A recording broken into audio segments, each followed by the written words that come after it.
Drop எடுத்துட்டு வாங்க. இதான் गाइस நம்ம ஆன்லைன்ல வாங்குன ட்ராப்.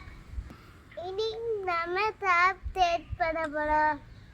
இந்த உள்ள மெட்டல் பிளேட்டை ஏதாவது அனிமல் போய் அமுக்குச்சுன்னா இந்த ட்ராப் பூட்டிடும்.